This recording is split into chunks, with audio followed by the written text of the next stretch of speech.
7번 7항입니다. 264페이지 7항 재판권과 권징의 타락. 6항이 이제 새로운 단락에서는 가장 중요한 교회의 합법적 치리란 한 개인에게서 발생되는 게 아니고 반드시 회 절차를 통해서 일어나야 된다.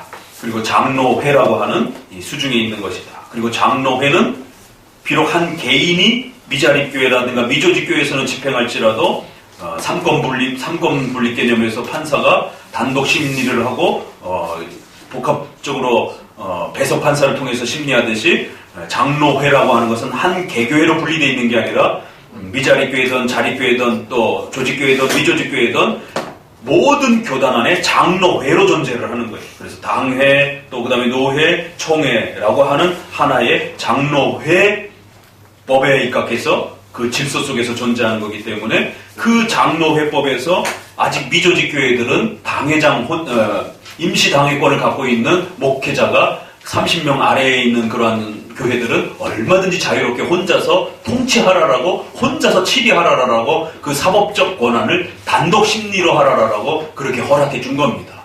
그래서 우리가 장로회의 교회법을 어기지 않는다라면 단독 심리도, 단독 치리 행위도 전부 다 장로회 질서 속에서 일어나는 거예요. 그래서 그런 부분에 어느 한 개인이 혼자 교회법적 질서 없이 그냥 독립화적으로 혼자 하면 그게 로마 감독 정치처럼 한 개인의 판단이 되는 거예요. 그러나 장로회 목회자가 미조직 교회의 그 담임 목사로서 우리 장로교회법을 따라서 치리하게 되면 그건 장로회 치리가 되는 거예요. 독립화 교회는 교회법이 없습니다. 그래서 그냥 자기 교회가 만든 게 교회법인 거예요. 그건 누가 만들어요? 자기가 만드는 거예요. 그러나 우리가 치리하는 법적 기준은 제가 만든 게 아니에요. 우리 장로교단의 교회법을 토대로 해서 치리를 하는 겁니다. 마음대로 치리 못하는 거예요. 내 마음대로 치리할 수 있다라면 그건 단독 치리예요. 그러나 장로회 치리가 되어야 된다라고 하는 이 구분점을 잘 이해하셔야 되는 겁니다. 바로 이런 성경적 치리의 권이 결국 가톨릭에 의해서 망가졌다라는 겁니다. 재판권과 권징의 타락, 어떻게 망가졌는가 같이 읽어봅니다. 그러나 한 가지 폐단은 다른 폐단을 생기게 하는 일이 많으므로 주교들은 교회 치리를 자기들이 돌볼 가치가 없는 일이라고 천시하여 그 일을 다른 사람들에게 위임했다. 그 결과로 생긴 것이 판사들이다.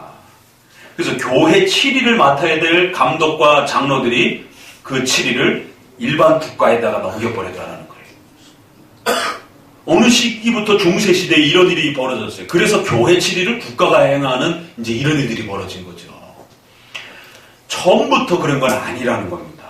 자, 그래서 넘겨보시면은 그 7항 마지막 둘의 다섯째 줄부터 읽어봅니다. 그러나 카톨릭주의자들이 그들의 영적 재판권을 자랑할 때 그것은 그리스도께서 제정하신 절차와는 전혀 반대되는 것이며 암흑의 광명과 다른 것과 같이 그들의 재판권은 고대의 관례와 전혀 다르다는 것을 우리는 쉽게 증명할 수 있습니다. 그러니까 성경적 치리와 카톨릭에서 행하는 이런 방식의 치리는 아주 분명히 차이가 있다는 거예요. 8번 주교들의 세속적 권력은 주교직의 의미와 모순된다. 그러니까 이제 카톨릭의 그 계급이 있어요. 우리 최영재가 얘기해 보세요. 교황, 추기경, 주교. 그 다음을 주교라 그래요. 그리고 그 주교 다음을 일반 신부들. 그러니까 우리가 사제들 그러면 그건 좀 더 큰 개념이에요. 그냥 이렇게. 또 다 신부일 수 있는 것이에요. 그러나 계급적으로 이제 구별을 하게 되면 신부는 아주 낮은 단계. 그리고 그 위에 리더 역할을 하는 주교들이 이제 존재를 하게 되는 것이죠. 그 다음에 추기경은 한 나라에 한 사람 정도밖에 없어요. 그래서 우리나라도 추기경이 한 분밖에 없어요. 그것도 이제 조금 더 국가가 좀 힘이 세고 크고 이런 나라들은 둘, 셋도 세워주는데 이제 이렇게 조금 국력이 약하고 이제 이런 데들은 그냥 하나씩밖에 안 세워주고. 그리고 그 추기경들이 모여서 교황을 이제 뽑게 되는 겁니다. 그 지난번에 뭐 굴뚝회의인가 뭐라 그래? 그 이름도 있던데. 콩클라베. 콩클라베라고 하는데요. 그러니까 추기경들이 들어가서 문 걸어 잠그고 자기네들끼리 의논해가지고 이제 뽑으면 뭐 뽑았으면 당첨됐으면 흰 연기인가? 흰 연기가 올라오고 아직 결정 못했으면 까만 연기가 올라오고 참 그 샤머니즘적인 이런 행동을 어떻게 그렇게 참 그렇게 잘 꾸며낼 수 있을까? 그런 것도. 그리고 그 굴뚝에 흰 연기하고 하얀 연기가 이렇게 그 검은 연기가 이렇게 올라오면 창문 바깥에서 이렇게 이제 무슨 뭐라 그래 그 베드로 그 광장인가 거기서 이렇게 발표하고 그러잖아요. 그래서 이제 주교들이 7일을 행해야 되는데 7일을 결국 국가에다가 넘겨주는 이제 이런 형태들이 발생이 된 거죠. 밑에서 셋째 줄 정도 보면은 이제 결국 주교에도 또 부주교가 있고 정부 이렇게 개념이 있는 것처럼 또 부주교도 있고 신부의 또 그 밑에 이제 정식 신부가 되기 전 사람들을 또 그 데이콘이라고 하는 걸 우리는 집사라라고 그러는데 이제 가톨릭에서는 그걸 이제 신부 보좌하는 이제 어떤 그 부재 개념으로 또 이제 이렇게 쓰기도 하고 뭐 아무튼 계급적 그 구조 용어들이 있어요. 그들의 가짜 교회 재판권 등 이런 것들 모두가 그들의 영적 권세에 속한다. 만일 그리스도의 나라가 우리 사이에 건설되는 것을 허락한다면 교황의 나라는 즉시 전복되며 폐허가 되고 말 것이다. 그렇기 때문에 성경적 그러한 질서 개념이 생겨지면 바로 로마 가톨릭의 이런 잘못된 치리 개념을 남용하고 또 포기하고 그러니까 남용도 문제예요. 법을 벗어나서 그렇게 치리하는 거. 그거는 성경적 질서를 어긴 거잖아요. 법을 정해놓고 그 법을 초월해서 로마 교황이 그렇게 행동하는 거예요. 그리고 또 법을 또 만들기도 하는 거예요. 이러니까 성경의 가르침을 일정한 기준에 따라서 지킬 수 있는 하나의 법치 개념이 깨져버리는 거예요. 또 아예 법 없이 그냥 개인이 독립파나 회중파처럼 그냥 한 개인적으로 개교회가 알아서 판단하는 그리고 그 개교회를 다른 개교회가 절대로 어떤 교회법으로 간섭할 수가 없는 거예요. 그러니까 이제 이게 전형적인 조합교회 아파트 조합을 설립하잖아요. 그러면 다른 아파트가 그 아파트에 대해서 뭐라 할 수 있는 아무런 권한도 없잖아요. 그렇죠? 이게 이제 침례교식의 또 이제 그런 형태 안에 나타나기도 해요. 근데 우리나라에는 진정한 회중교회 독립파는 없어요. 순복음교회도 장로가 있고 감리교회도 장로가 있듯이 우리나라 독립파는 또 약간 또 장로교를 흉내를 내요. 그래가지고 김홍전 목사님 계열의 이 IRC 계통도 사실은 독립적 교회인데 그 김홍전 목사님이 만들어 놓은 시편 찬송을 아니 시편 찬송이 아니라 일반 찬송을 일반 교회들이 다 따라해요. 그건 또 뭐예요 그게? 독립교회는 절대로 그걸 강요할 수 없습니다. 자유 판단이. 근데 그가 김홍전 목사님 찬송 안 부르면 눈치가 보여요. 왜? 거기서 배출하는 그러한 또 신학생들 그 강변교회 그 신학교가 있거든요. 독립 개신교 신학교라고 하는 거기 김원수 목사님이 이제 대표란 말이에요. 김홍전, 그 다음에 최낙재, 그 다음에 이제 김원수 목사님이 이렇게 이제 이어가는데 거기서 전도사 목회자를 배출하면 그분들이 그 산하의 교회 청빙을 가는 거예요. 독립교회는 그게 안 되는 겁니다. 왜 남의 신학교가 왜 내 교회를 간섭하느냐라는 거죠. 내 교회의 신학생은 내 교회가 알아서 세우는 거예요. 목사도. 절대로 간섭할 수 없어요.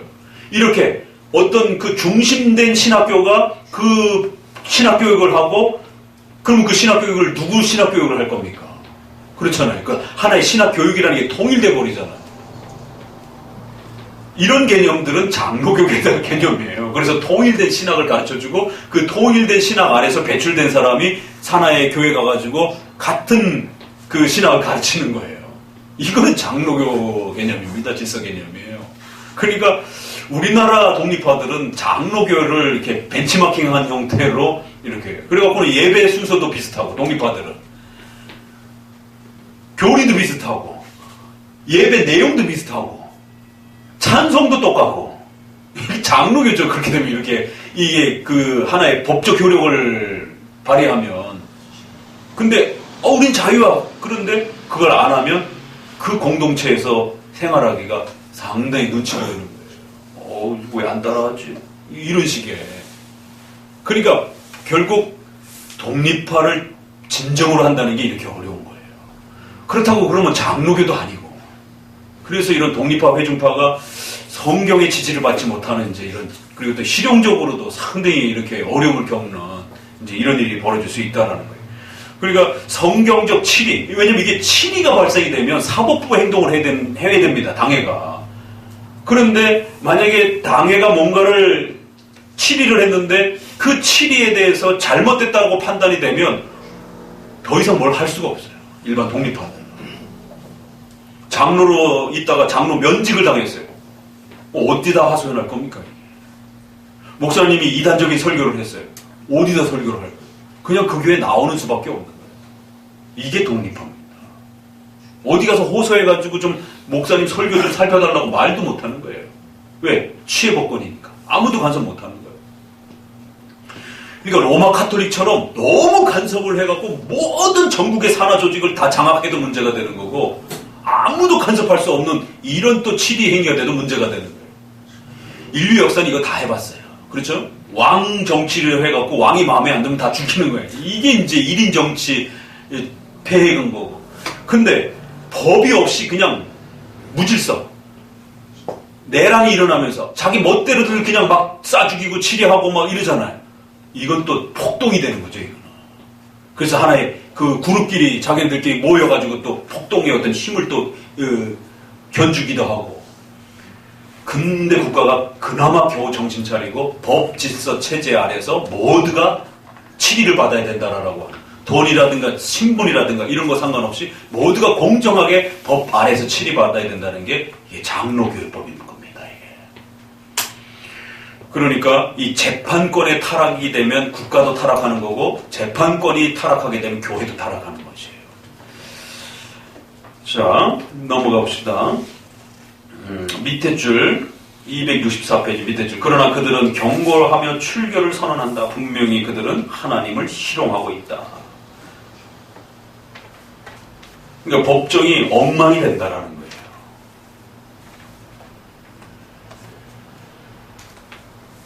중간 단락쯤에 그러나 죄악을 책망하기도 한다. 즉 그들은 음행, 방탕, 만취, 기타 유사한 비행들을 버려둘 뿐 아니라 오히려 묵인함으로써 조장하고 시인한다. 일반 신자들의 그러한 비행뿐만 아니라 성직자들의 비행도 묵인한다. 그러니까 결국 그 치리의 기준이 이제 애매해지니까 이런 일들이 벌어지는 거예요. 치리의 기준을 교황이 쥐고 있고, 또 그 기준도 자기가 만들고, 이런 것처럼 또 독립파도 자기가 만들고, 개교회가 만들고, 이러면 자기 측근들은 봐주고, 뭐 이런 식이 되는 거예요. 기준이란 모두에게 똑같이 적용이 돼야 되는 겁니다. 그래야 그 하나의 조직과 질서가 유지가 되는 거예요. 8번, 주교들의 세속적 권력은 주교직의 의미와 모순된다. 여기 읽으면서 넘어갔죠? 그 다음 단락을 보게 되면 세 번째 단락 정도 되죠. 크게는 두 번째고.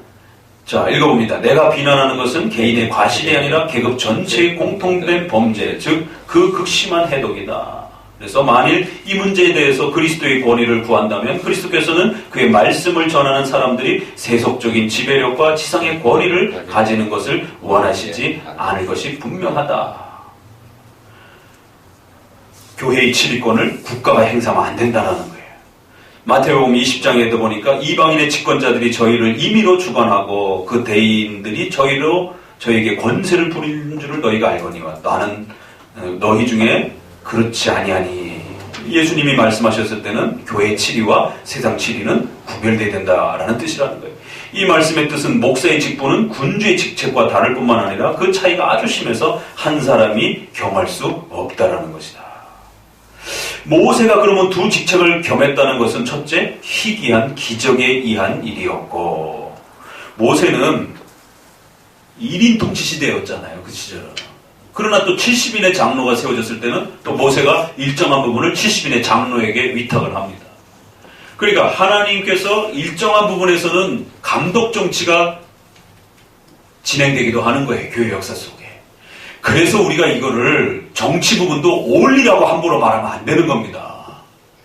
장로 정치만 옳리라고 말하면 다른 정치하는 사람들 다 죄악시해야 돼요. 비성경적인 걸로. 그럼 비성경적인 교회로 모이는 사람들은 우리가 어떻게 형제라고 말합니까? 큰일 나죠. 그런데 또 저쪽에 있는 분들은 또 올리라고 말을 하는 거예요, 이거를. 그래서 제가 조 박사님한테 이것까지도 여쭤봤어요. 왜 우리 헌법에 고유한이라고 말하냐? 이 고유하다라는 말이 도대체 뭔 뜻입니까? 우리 헌법에 장로 정치는 고유한 정치임으로 믿으며 그 서약할 때 문장이 나와요. 이게 최순지 목사님하고 앞선 분들이 이제 조정을 이렇게 그렇게 정리한 거고, 또 그 앞에 부분에는 또 합동과 관련해 보게 되면 또 미국 장로 정치에서도 넘어온단 말이에요. 고유한이라는 말이 뭐냐? 완 개념인가요? 그랬어요. 원리 개념인가요? 그렇게 보면 큰일 났다. 원리 개념 아니라. 그러면 이게 뭔 뜻이죠? 스페셜 개념이라는 거예요. 가장 좋은 정치, 가장 특별한 정치, 가장 성경이 추천하는 정치. 그러나 성경에는 모세가 혼자 지배하던 감독 정치도 있어요.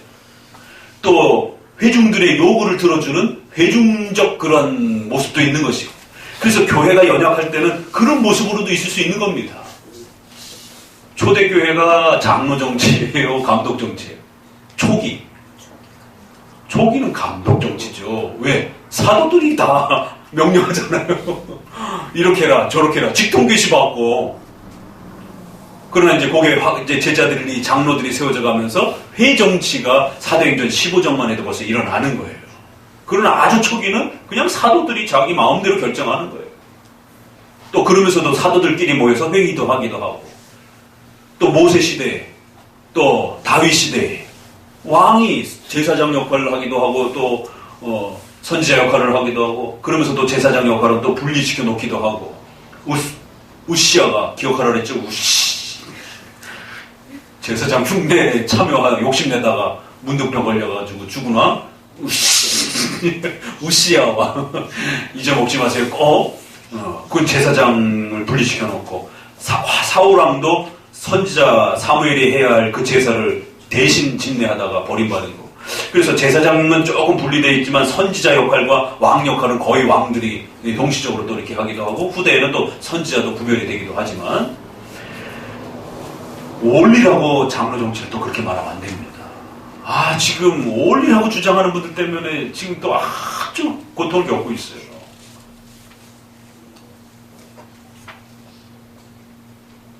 성경에서,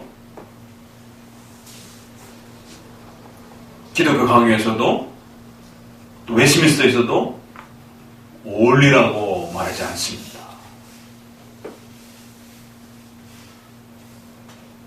가장 훌륭한 정치, 가장 성경적인 정치, 더와 덜의 개념이라는 거예요. 그래야 우리가 다른 정치하는 분들을 존중할 수가 있게 됩니다. 인정할 수 있게 됩니다. 연약하지만 인정하는 겁니다. 자, 이건 또 교회 정치에 해당이 되는 부분인데 넘어가고, 일단 7위권 문제가 지금 중요한 거니까. 그래서 그것은 특별한 케이스였다. 일시적인 조치였다. 그러나 여호와께서는 정확한 형태를 지정하셨을 때 모세에게는 일반 정치권을 남겨두시고 제사장직은 그의 형 아론에게 넘겨주도록 하셨다. 한 사람이 두 가지 짐을 진다는 것은 인간의 본성이 미치지 못하는 일이다. 그래서 암브로시우스는 궁궐은 황제의 것이요 교회는 사제의 것이라고 그렇게 아주 멋있게 이야기했다. 그러면서 자, 주교들이 군주의 권세를 장악했다. 결국 중세시대에 거꾸로 이제는 교회가 국가 전체를 지배해버리는 이제 이런 일들이 벌어졌다라고 경고하는 거죠. 누가복음 12장 14절 아랫줄에 누가 나를 너희의 재판장이나 물건 나누는 자로 세웠느냐. 그는 재판하는 자리를 거절하시며 설령 그 일이 그의 직분과 일치하더라도 그는 하시지 않았으리라는 것을 우리는 알 수 있다. 그래서 교회의 역할과 국가 역할이 성경에도 분명히 구별되어 있다고 말하는 겁니다. 사도행전 6장 2절에도 사도들은 하나님의 말씀을 제쳐놓고 공개를 일삼는 것이 마땅하지 않다라고 분명히 이야기했다. 주교들이 어떻게 세속 권력을 가지게 되었는가? 이거는 이제 역사적인 이야기들 계속 연결하니까 좀 가볍게 넘어가도 돼요. 그래서 결국 가톨릭은 이런 식으로 권력을 독점하면서 결국 국가의 권력까지 다 집어삼키게 됐다는 거죠. 269페이지 11번 11항 그 위쪽에 이제 마지막 단락으로. 그러나 그들의 폭력과 파쟁으로 많은 권력을 잡게 되었다는 것도 부인할 수 없다.